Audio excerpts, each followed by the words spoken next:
Welcome and good afternoon. This is Commish Orr. Today we're going to give a little update on my Payoff Pitch League since we are each of the teams has played 20 games out of a 54 game season and playing a third of a season. This is season 2, of course. Season 1 completed last year, I think, and we're into season 2 here. And I haven't given an update on this league, so I thought I'd kind of check in because we've had some new additions with Hall of Famers being inducted in the Hall of Fame. That freed up some spots on the non-Hall of Fame teams. Just to give you a brief overview, we have 4 American League and 4 National League teams. Three in each league are Hall of Fame teams made up of Hall of Famers, and the 4th team is non-Hall of Famers, great players that are not in the Hall of Fame for whatever reason. Either they're not eligible yet or they haven't been voted in, and so forth. So that's kind of the basis for the league, and we do have Negro Leaguers in the league as well. Thanks to the new Negro League set that came out, we have added them as well. And so if we just take a look real quick at the league itself, this is my schedule.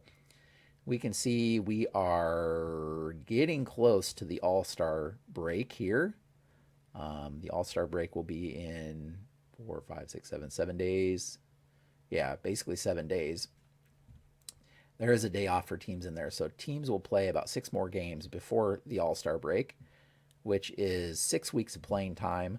Since I alternate between this league and my season ticket baseball best of the 90s tournament league, we're looking at another 3 months before we'll get to the All-Star break. So that's kind of the layout. If you're curious. And then I have I've shown this before, but I do have little tabs for each team where I have the team roster and the lineup, and I keep track of how many innings pitchers pitched, so I can kind of keep accurate rest and all of that stuff, and keep track of injuries and so on. In any event, all that said, if you head over to baseballmaelstrom.com, you can follow the action here. And on the front page right now, you see all about my Payoff Pitch League. So you see the standings here, upcoming schedule, scores, and then past articles and stuff that I've written. I do a little write-up on each game, a little paragraph summary of each game, and so you can kind of follow the action there. So that's kind of where we stand. Let's take a look at the statistics. And I'm going to go... I need to blow this up a little bit so you can actually see it. There we go. So as we can see in the American League, the Boston Splinters are, which is a Hall of Fame team, by the way, are leading the league. They're 14-6. They've won 4 straight, including a sweep of the Oakland Jacks recently, who have lost 5 straight.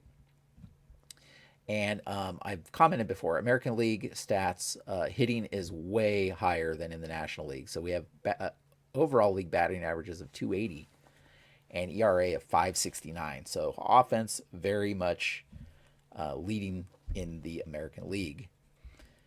Whereas in the National League, if we scroll down to the National League, the Chicago Docks and the Houston Hoots are tied at 11-9. Very tight race in the National League. Chicago has actually won 3 straight after their sweep of the St. Louis Wizards. So they've gone into a tie with Houston, who's on a 3-game losing streak of their own. The LA Dynamos have won 4 straight, and then the St. Louis Wizards have lost 5 straight. So that's kind of how things are playing out. Very tight race there. But as you see, overall National League batting average of 254 and ERA of 4.33. So way different. That's what makes the World Series interesting to me, and the All-Star game, because there is no interleague play in this league. So makes for some interesting matchups.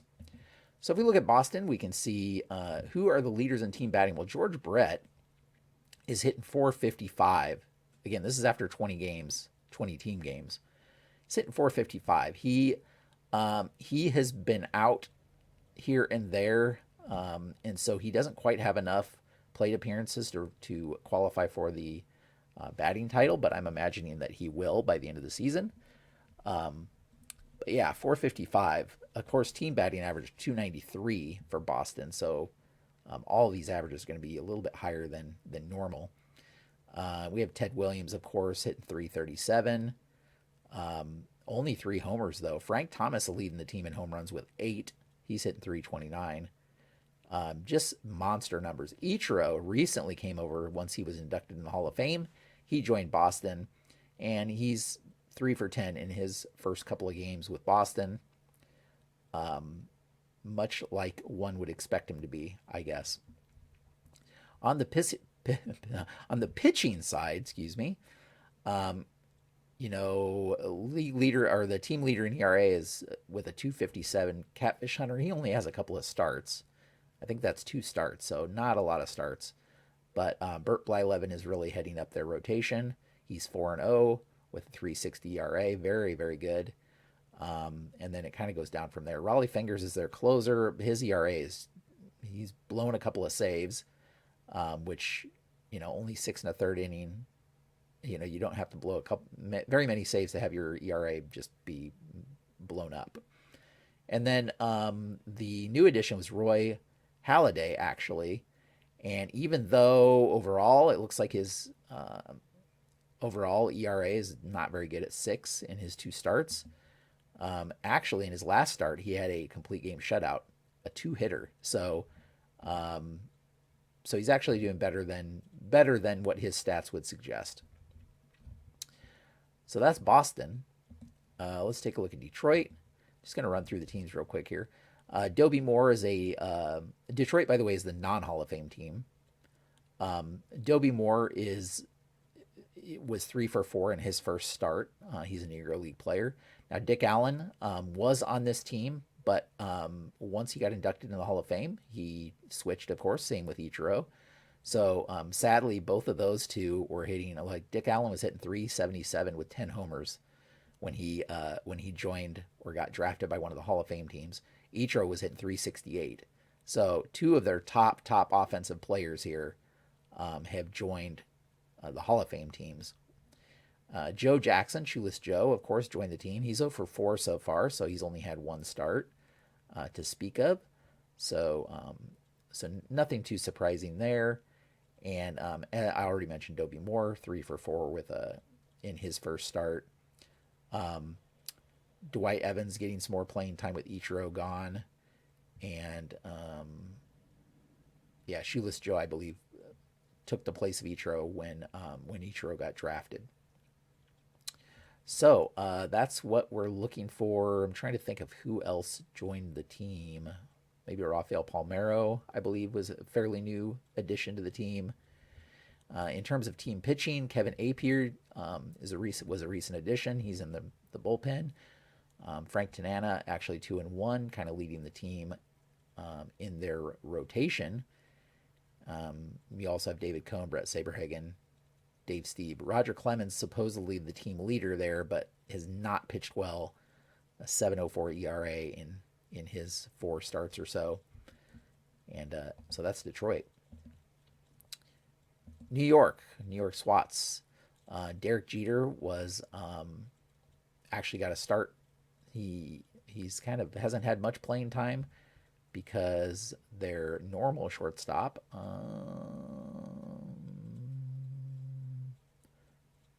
not seeing him offhand. Ripken has been the starter for most of the year, but Derek Jeter did get 1 start. He went 2 for 4. He hit a triple, did pretty well. Here's Dick Allen, of course. Dick Allen just recently joined the team. He's not hitting quite as well for New York as he was for Detroit, but he's hit a couple homers here as well, and he leads the overall Maelstrom in homers with 12 combining both of his teams. But yeah, there you can see Adrian Beltre hitting 438 in 16 at-bats. So not a lot of at-bats there. The main starters are Rod Carew hitting 310, Paul Molitor hitting 310, Joe DiMaggio hitting 310. So all kind of clumped together there. Ty Cobb didn't have a great season 1, but he's doing well in this one, hit 303. In terms of pitching, CC Sabathia actually just joined the team and pitched well in his first start. He only allowed 2 earned runs in 8 innings and struck out 8 in his first start with the team. So that's good for him. And they also have Pedro Martinez, Mike Messina. Satchel Paige, of course, is actually their closer. And well, you can kind of see the rundown. The New York's pitching has not been great. Great this year. 6.14 ERA, not very good. Finally, in the American League, heading over the Oakland Jacks, led by, limited at bats there, but we have to get down to Lou Boudreau, who's the leadoff hitter for them, 321. Hank Greenberg, 274. Home run leader Jimmy Fox is hitting only 198, so they've struggled at the plate. Harmon Killerbrew only hitting 190. Reggie Jackson's only hitting 164. So they've been struggling at the plate this season, and which is probably one of the reasons they're in last place. Pitching wise, of course, we have their closer Mariano Rivera, but their main starter, of course, Nolan Ryan here, who has been great and terrible at the same time, kind of like his real life season. 3-2 with a 5.09 ERA, but has shown signs of dominance here or there for Oakland. Just not doing too well as a team, 7-13. Let's take a little overview of the National League real quick. And again, Chicago Docks tied for first. They are the non-Hall of Fame team. So if we take a look at them, we have Buster Posey, 294, Troy Tulowitzki, 319. Pujols has just had a great game. He's hitting 274. Not a lot of power. Sammy Sosa is on the team. He has 5 homers, but he's only hitting 250. Pete Rose, of course, 269. So again, National League hitting is much lower overall. Oh, Barry Bonds. Yeah, Barry Bonds is hitting 188. So definitely struggling there. Bonds has not done too well in either of the seasons, and I think that's because there's a lot of tough pitchers, and so he's definitely doesn't match up well with them. Team batting average of 247, not very great, but again, they're tied for first. So if we take a look at their pitching, we can kind of see why. Hershiser is 2-0 with a 3.68 ERA. Gooden 3-2 with a 3.73 ERA. Jerry Koosman 3.73 ERA. So solid pitching at the top of the, and then you have a lot of great relief pitchers that haven't allowed an earned run yet. So William Bell, he's a Negro League guy. He's pitched 4 innings of relief and hasn't allowed a run. Kevin Brown pitched an inning, hasn't allowed a run. Roy Oswalt pitched a couple innings, hasn't allowed a run. Kent Colvey, 6 2/3, hasn't allowed a run. All of that in relief, by the way. Jim Jeffries, another Negro League guy, 4 1/3, hasn't allowed a run. So solid relief when they need it. Billy Wagner, of course, was on this team before he got inducted in the Hall of Fame. He had some rough relief outings, but did have 3 saves before leaving the team. The new closer for them, which he hasn't pitched yet, is Tug McGraw. So, but they have him to look forward to when he does get to pitch. Houston, of course, tied with them. They are a Hall of Fame team. And Oscar Charleston, big Negro League hitter, 337 with just 1 home run, surprisingly. Jeff Bagwell kind of leading that team, 316, 5 homers. Tim Raines is on the team, Rogers Hornsby, all hitting pretty well, especially for the National League. Their team batting average of 275, so pretty good overall. If we take a look at their pitchers, Juan Marichal has a 1.29 ERA, 3-1. Just an amazing start to the season for him. They have a couple of Bruce Suter's their main closer with Trevor Hoffman also in the bullpen, so they're both doing pretty well. And Phil Niekro, 3.94 ERA. He's only 1-3 though. Bob Gibson, 4.38 ERA. He's 2-2. So there's some solid pitching there to go for with the rest of their team as well. LA though, best ERA in the National League and actually the entire league is LA, led by Todd Helton, who's hitting 354. Turkey Stearns is the Negro League edition here. He's hitting 350 and limited his first few games, limited appearance. The other Negro League guy for them, Cristobal Torriente, is hitting 317. Hank Aaron's on the team. Ralph Kiner down here, he's only at 117, but he has 6 homers. So definitely adding some power to the team. Tony Gwynn has struggled this year. He's only hitting 253. He's been doing really a lot better more recently, though.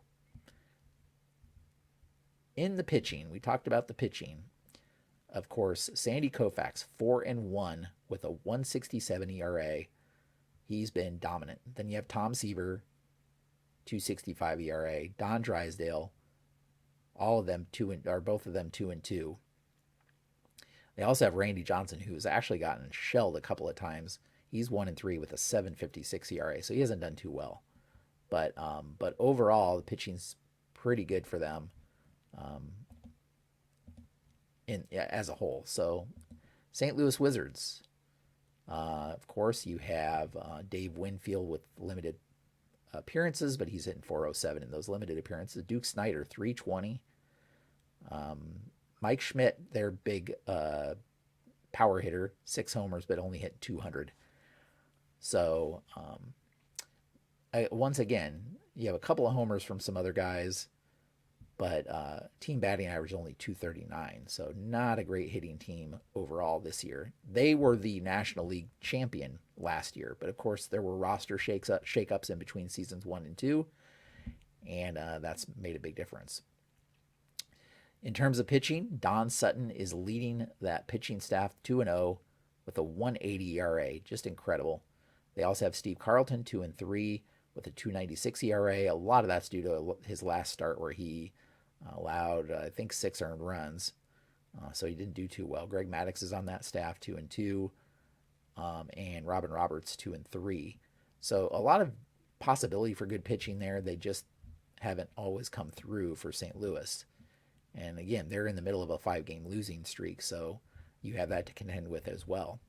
Let's take a look at the league leaders real quick. And overall batting leaders, we have Ichiro is hitting 359. That's on both teams combined to lead the American League and all of the league. Todd Helton on the National League side hitting 354, which considering batting averages in the National League is just crazy. It's way better than anything else. Slugging, Dick Allen leading all players with an 827 slugging percentage. Babe Ruth right behind him at 740. So just dominating there. Frank Thomas and Paul Molitor both leading in the on-base percentage. And then if we look, Todd Helton, 12 homers already. That's combined. He's only hit 2 with New York, but still 12 homers this season, followed by Babe Ruth with 9. Mike Schmidt, I mentioned before, he's leading the National League with 6. And of course, we see Dick Allen leading RBI, 26 RBI so far. Remember, we played 20 games, so it's quite a pace to be on after 20 games. Kenny Lofton leading in stolen bases with 8, followed by Tony Gwynn and Ichiro with 6 apiece. Lofton also leading in caught stealing with 5, so he's been caught quite a few times as well. So those are the batting leaders. Let's take a look at the pitching leaders. And I mentioned this before, Juan Marichal, 129 ERA, and followed by Sandy Koufax, 167, Don Sutton, 180. So those 3 are all sub-2 ERAs. Koufax and Bert Blyleven leading with 4 wins, and Koufax dominating in strikeouts with 48. So pretty crazy in terms of strikeouts. We look at base runners per 9 innings. Yeah, actually the leader is Phil Niekro. He's allowed only a little over 8 base runners per 9 innings. So that's pretty interesting. And that kind of rounds out the pitching here. You can see Nolan Ryan at the top with he's walked 29 batters, which I guess isn't too surprising. He's also here in strikeouts with 36. So pretty crazy dynamic there, and matches his real day or real life stats quite a bit, I think. So that's what you that's kind of the wrap up of the stats. Again, I guess we can back this back down a little bit. You can head over to baseballmaelstrom.com to follow the action. as we head into the next few games. Most the teams will have two more games, and then there will be some off days, and then they'll play another stretch before the All-Star break. I do an All-Star game where we will have players competing in that, and I do a little home run derby as well. I'm planning on doing that again, and then we'll be at pretty much the halfway point of the season. Again, this is going to take another couple of months before we get to that point, but thought I'd give just a brief update on that and where we're at so far in this Payoff Pitch League. So, with all that said, we will leave things there for now. I appreciate you coming by and watching. Consider subscribing if you want to follow the action. I have this project going on, and as I mentioned, my Best of the 90s tournament using season ticket baseball. So that's the other league that I have going on right now. And then I do occasional videos on other stuff too. Occasionally it's book reviews. Occasionally it's taking a look at MLB stats, breakdowns, and that kind of thing. Or sometimes I'll just do other videos where I talk about other baseball related topics. So with all that said, hopefully you enjoyed that today. Thank you so much for watching. Until next time, have a great evening.